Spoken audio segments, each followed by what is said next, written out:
Hey guys, welcome to part 9 of this Mass Effect walkthrough. We just finished the main mission on Therum. We recruited Liara, so we've got all our team members. This part we're going to be talking to all of our squad members. It'll probably take the entire part, they've got a lot to say.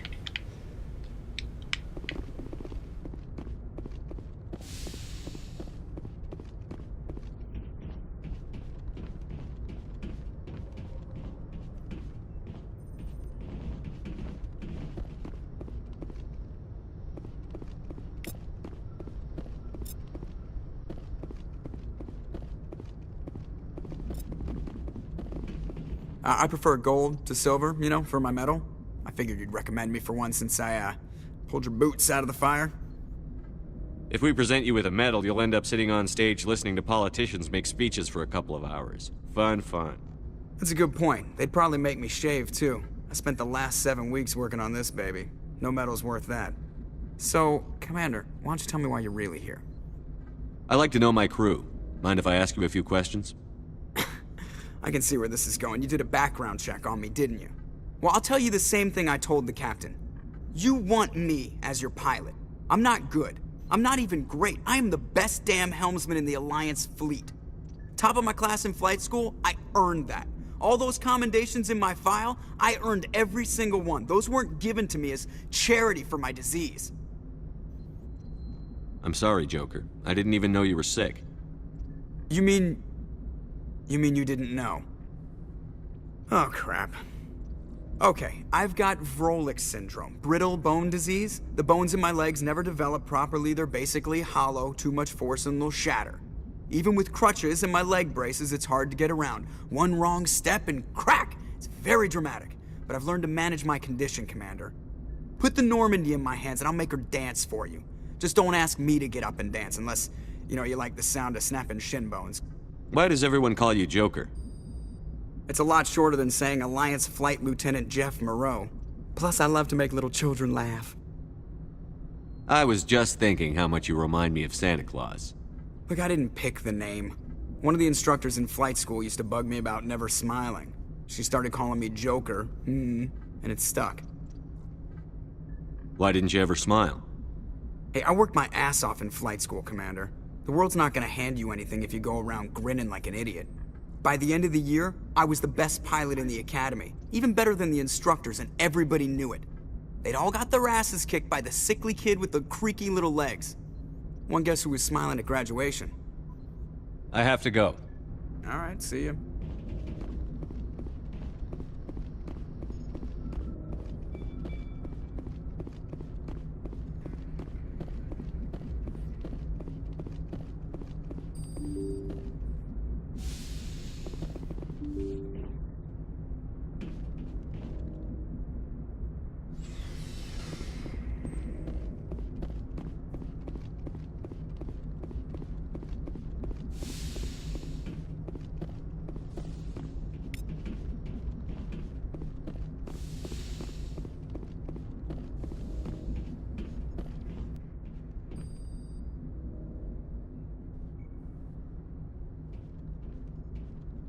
Anything you need, Commander? What's your opinion on the last mission? Dr. Tassoni. Seems like a sweet girl. Easy on the eyes. I mean, if you like the bookish sort. Any intentions there, Lieutenant? No, Commander. Just art appreciation. Just trying to get a sense of where the crew's at. Thoughts? Is this an official evaluation, Commander? Or off the record? Alenko, when it's just you and me, you can consider it off the record. That's a generous attitude. Okay. I think there's something wrong with all this. This Saren is looking for records on some kind of galactic extinction, but we can't get backup from the Council? Sorry, Commander. There's writing on the wall here, but someone isn't reading it. The Council doesn't want to believe anything's wrong. I'd call it human nature, but... I hear you.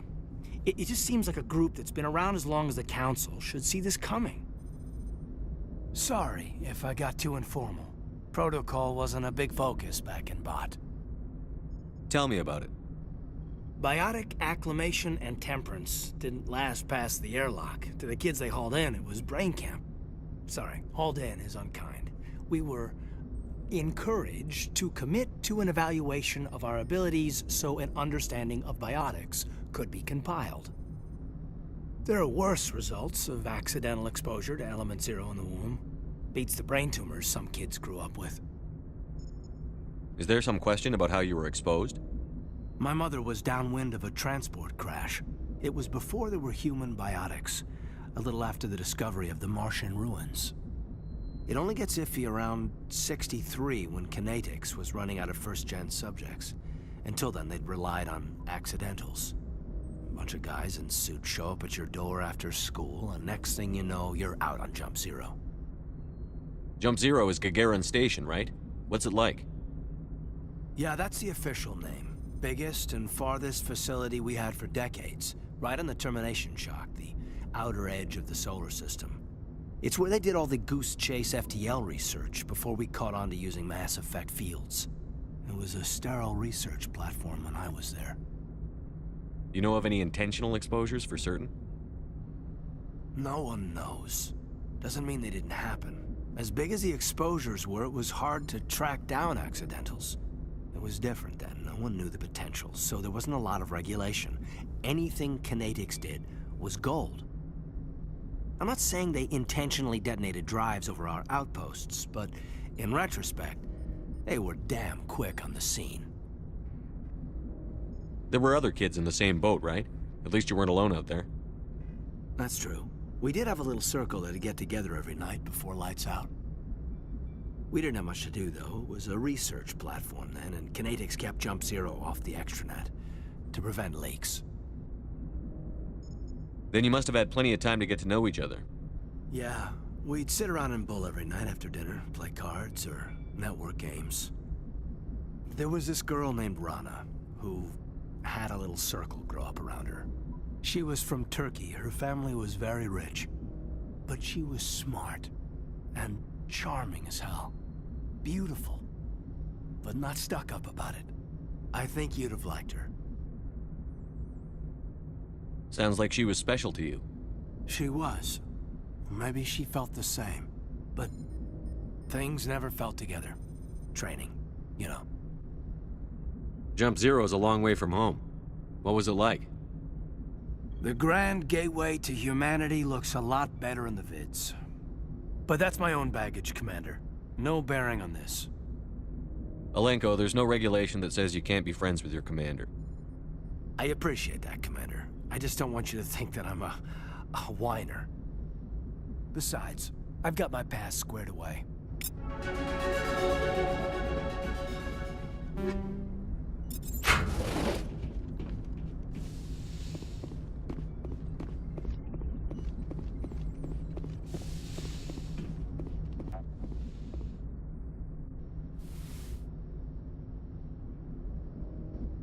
Commander, are you coming to check up on me?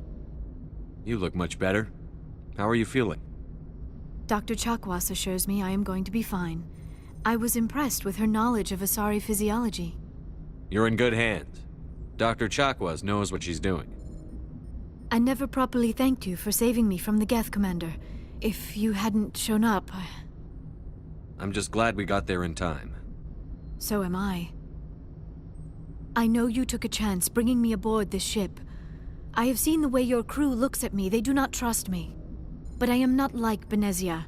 I will do whatever I can to help you stop Saren. I promise.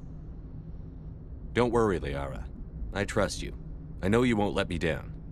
It means a lot to hear you say that, Commander. Thank you. Do you know why Benezia joined up with Saren? I don't understand it. She was always outspoken about the need for the Asari to become more involved in shaping galactic events. Maybe she thought allying herself with Saren would somehow be for the greater good in the long run. At least I hope so. This hurts you, doesn't it? None of this makes any sense to me. I have not spoken to Benezia in many years, but I know her, and this was not like her. Something changed. I'd like to know more about the Asari. We were the first species to discover the Citadel. We were instrumental in forming the Council, and we always strive to be the voice of peaceful cooperation in galactic disputes. My people believe we are all part of a single galactic community. Each species contributes something to the greater whole. Although we seek to understand other species, it seems few of them seek to understand us. The galaxy is filled with rumors and misinformation about my people. Like what? Most of the inaccuracies are centered around our mating rituals. My species is monogendered. Male and female have no real meaning for us. We still require a partner to reproduce. This second parent, however, may be of any species and any gender. I don't understand. Your species can mate with anyone? Mating is not quite the proper term, not as you understand it. Physical contact may or may not be involved, but it is not an essential element of the union. The true connection is mental. Our physiology allows us to meld with other beings. We can touch the very depths of their minds. We explore the genetic memory of their species. We share the most basic elements of their individual and racial identities. We then pass these traits on to our daughters. It is how we learn to grow as a species and how we develop a greater understanding of other races. What happens to your partner after the union? Every relationship is different. Some unions are a single encounter with both parents parting ways afterwards.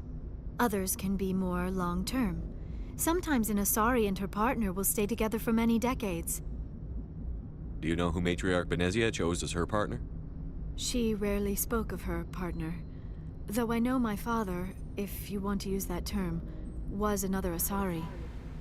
Benezia never told you her partner's name? Union with our own kind is no longer common, not for the purposes of reproduction. Most Asari believe it weakens our species. Asari daughters inherit racial traits from the father species. If both parents are Asari, then nothing has been gained, or so conventional wisdom would hold.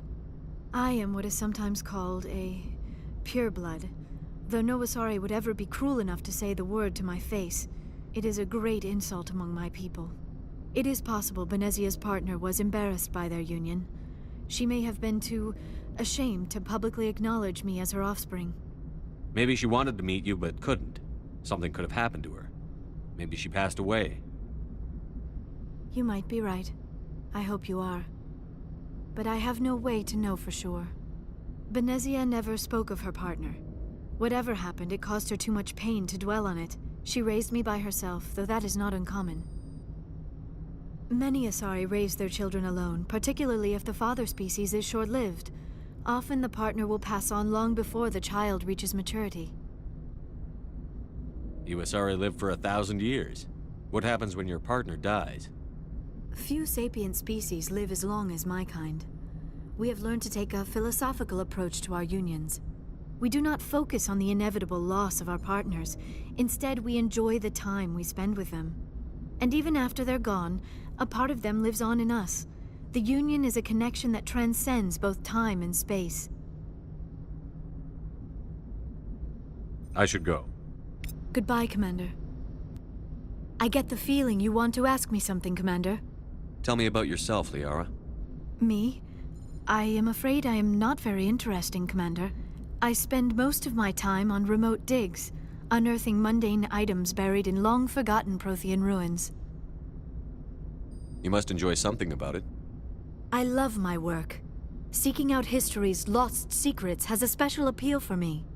You were actually touched by working Prothean technology. That is why I find you so fascinating, Commander. Sounds like you want to dissect me in a lab somewhere. What? No! I did not mean to insinuate. I never meant to offend you, Shepard. I only meant that you would be an interesting specimen for an in-depth study. No, that's even worse. Calm down, Liara. I was only joking. Joking? Oh, by the goddess, how could I be so dense? You must think I am a complete and utter fool. Now you know why I prefer to spend my time in the field with data disks and computers. I always seem to say something embarrassing around other people. Please, just pretend this conversation never happened. I should go. Goodbye, Shepard. Liara is also romanceable by either male shepherd or femme shep. If you're going to romance Liara or Caden or Ashley, also just take the Paragon responses with them.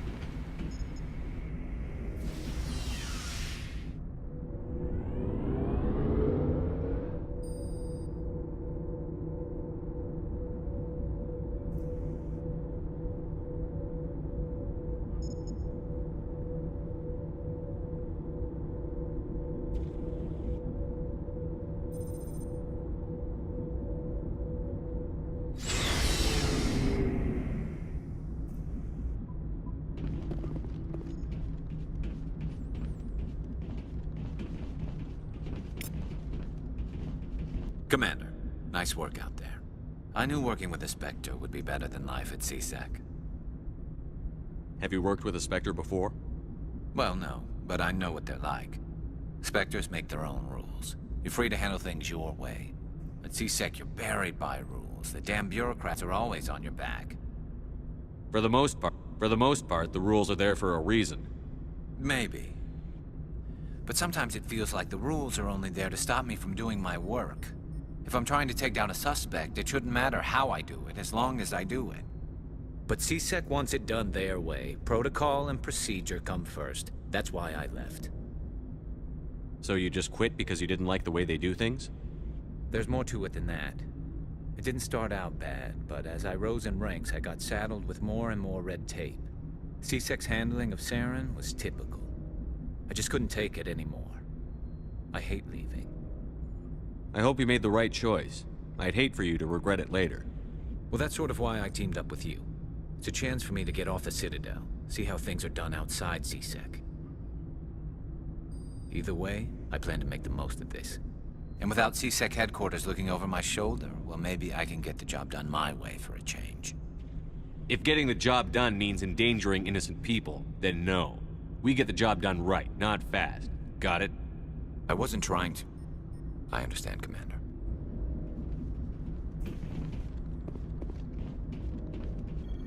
Commander, you have a minute to talk? I keep an open door policy. If you have any concerns, lay them on me. All right. I know things are different aboard the Normandy, but I'm concerned about the aliens, Vicarian and Rex. With all due respect, Commander, should they have full access to the ship? They may not serve the Alliance, Chief, but they're allies. At least as far as Saren goes. This is the most advanced ship in the Alliance Navy. I don't think we should give them free rein to poke around the vital systems. Engines, sensors, weapons. You don't trust the Alliance's allies? I'm not sure I'd call the Council races allies. We, humanity, have to learn to rely on ourselves. Standing up for ourselves doesn't mean standing alone. I don't think we should turn down allies. I just think we shouldn't bet everything on them staying allies. As noble as the Council members seem now, if their backs are against the wall, they'll abandon us. You've got a pessimistic view of the universe, Williams. A pessimist is what an optimist calls a realist. Look, if you're fighting a bear and the only way for you to survive is to sick your dog on it and run, you'll do it. As much as you love your dog, it isn't human. It's not racism, not really. Members of their species will always be more important to them than humans are. These seem like deeply held beliefs, Williams. What made you think this way? My family's defended the Alliance since it was founded. My father, grandfather, great-grandmother, they all picked up a rifle and swore the oath of service. I guess we just tend to think of Earth's interests as our own. I come from a military family too. My parents were both Navy. Anybody in your family we might know? Couldn't say, Commander. We probably have a lot in common. You join up to carry on the tradition? I'm here to put hypervelocity rounds through the heads of bad guys. Most satisfying part of the job, Commander. It doesn't sound like you've worked with aliens before. No, sir. Mainly I've been groundside, part of the surface garrison forces. I did get a rotation on a space station for training. Every Marine a rifleman, every rifleman ZG certified. That's odd. Your record is spotless and your technical scores are exemplary. You should be serving with the fleet. Anyway, that's why I haven't served with many aliens, Commander. All right. I can see where your concerns are coming from, Williams. But this is a multilateral mission. You're going to have to work with aliens, like it or not. It won't be a problem, Commander. You say jump, I say how high. You tell me to kiss a Turian, I'll ask which cheek. I don't think kissing Turians will be necessary. You never know, Commander. What's your opinion on the last mission? Not sure I buy Dr. Tassoni's story about her and her mom not talking. They're family, right? Not everyone has a happy family life. I know, but I'm not gonna bet she's on our side just because Benezia didn't hug her enough. I'll keep an eye on her. Too bad those ruins got destroyed. They lasted thousands of years. That's impressive. We'll talk later, Williams. Looking forward to it, sir. Shepard, what can I do for you?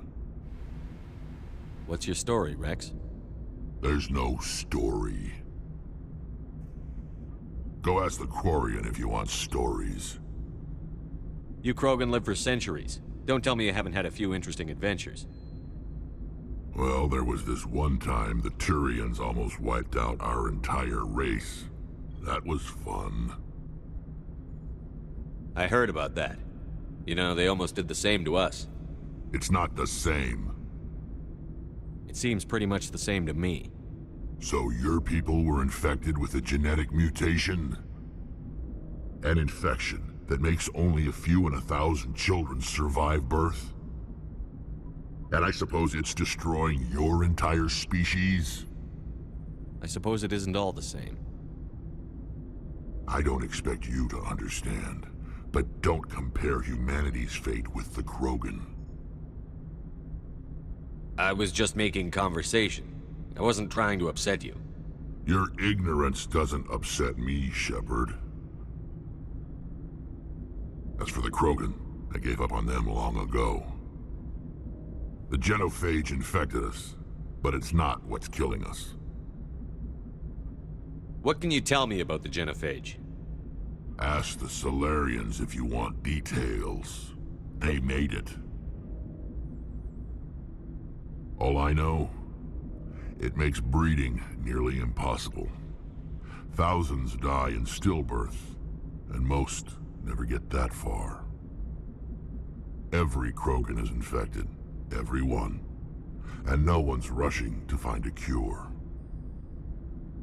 Why don't the Krogan try to find a cure? When was the last time you saw a Krogan scientist? You ask a Krogan, would he rather find a cure for the genophage or fight for credits? He'll choose fighting every time. It's just who we are, Shepard. I can't change that. Nobody can. Are your people really dying? We're sure not getting any stronger. We're too spread out. None of us are interested in staying in our own system. Lots of species have left their homes and prospered. But they go to colonize new worlds. We're not settlers.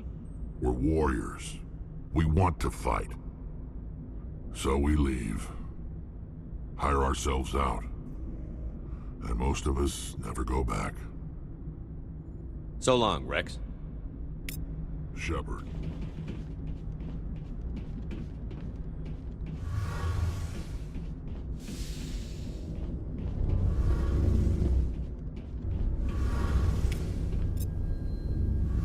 Hey, Commander, you know that quarian, Tally?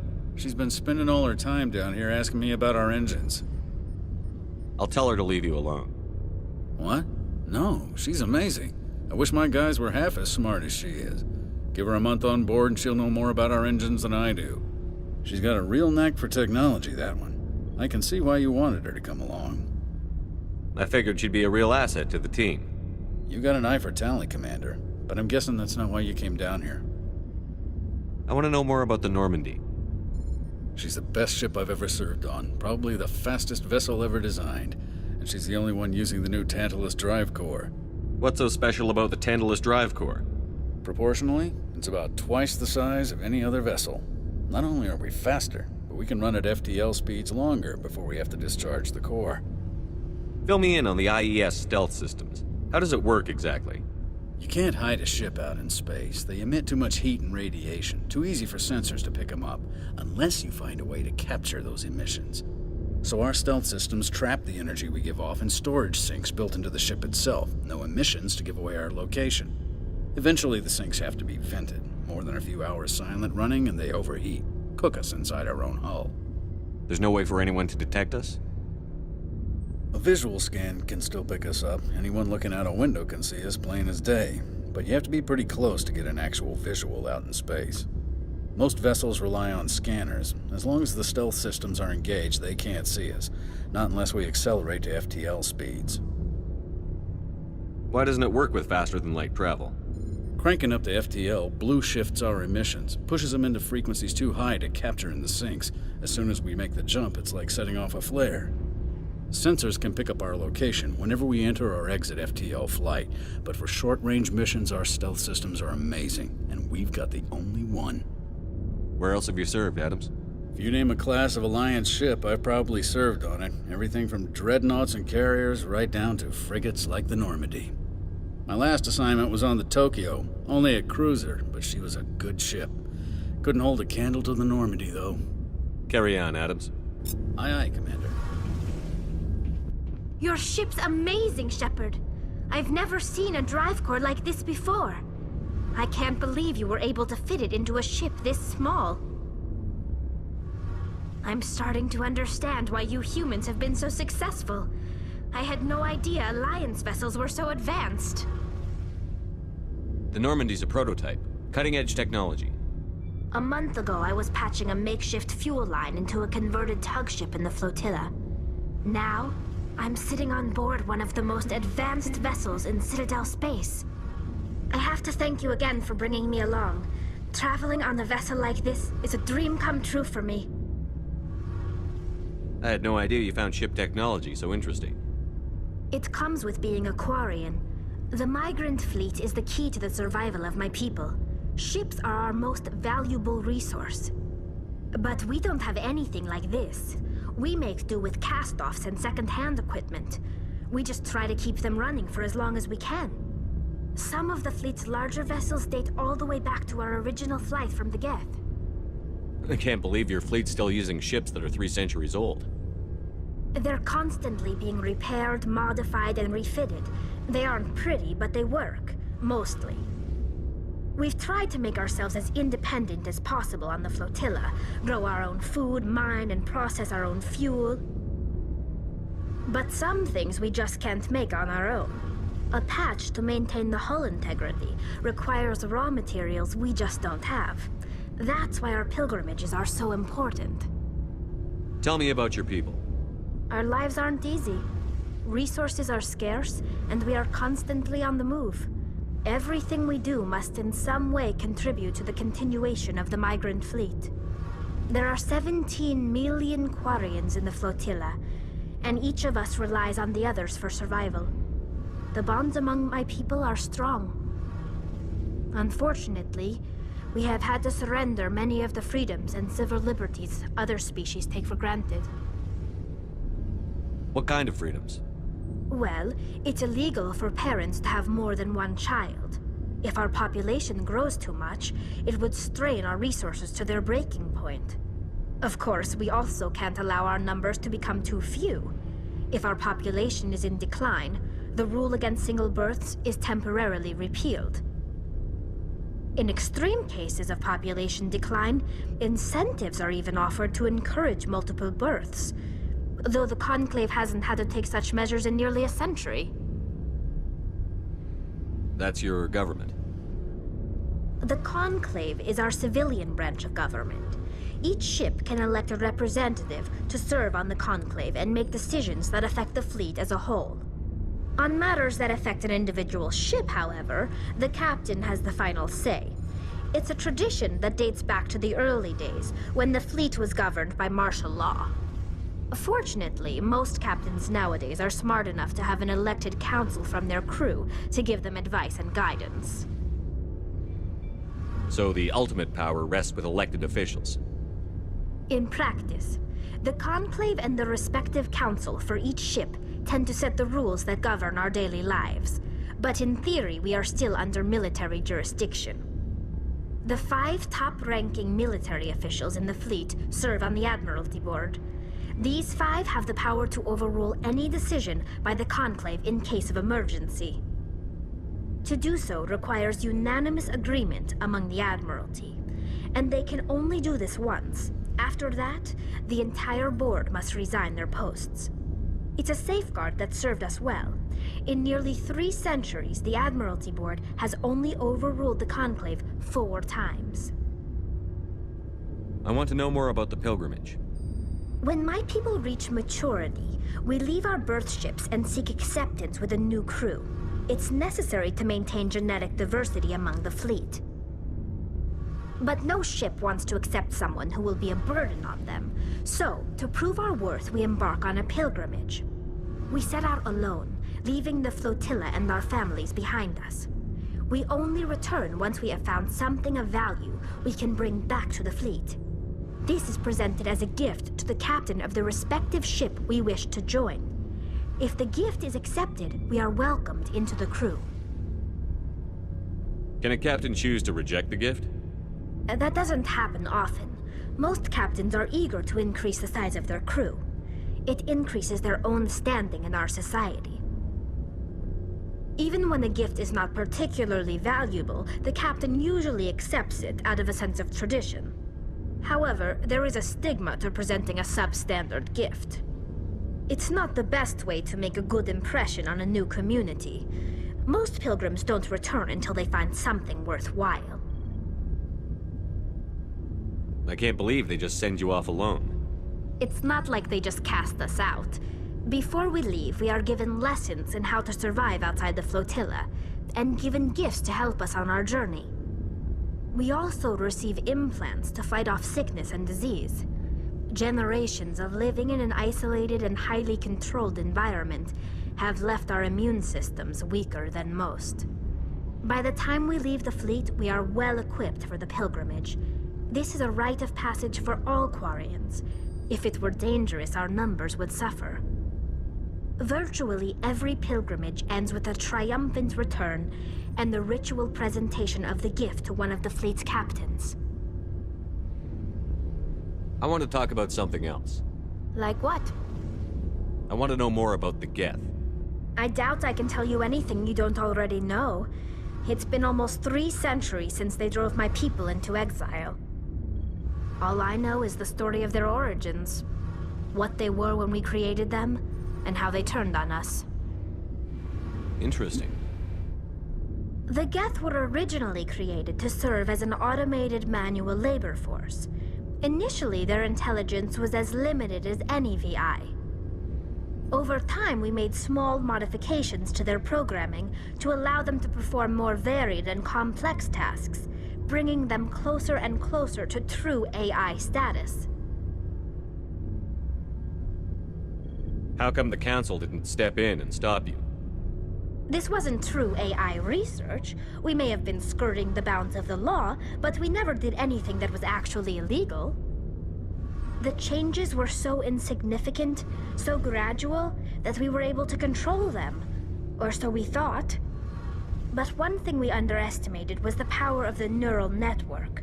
1 million Geth thinking simultaneously created an inherently unstable matrix. So, the Geth share brain power? Many of the Geth's logic systems were designed to work in concert with other nearby Geth. Basically, the more of them you have in a group, the smarter they are. So there's some sort of group consciousness? No, nothing like that. They cannot share sensory data or information. Their programming cannot handle that much simultaneous input. Each Geth maintains an individual awareness and identity. The neural network only operates on a process-based level. It's basically the synthetic equivalent of a subconscious. But when they're in close proximity, they can coordinate low-level functional processes, freeing up more capacity for original or independent thought. What made them rebel? As we built more and more Geth, their effective intelligence became more sophisticated, more abstract. One day, a Geth began to ask its quarian overseer questions about the nature of its existence. Am I alive? Why am I here? What is my purpose? As you can imagine, this caused a near panic among my people. I don't see what's so bad about those questions.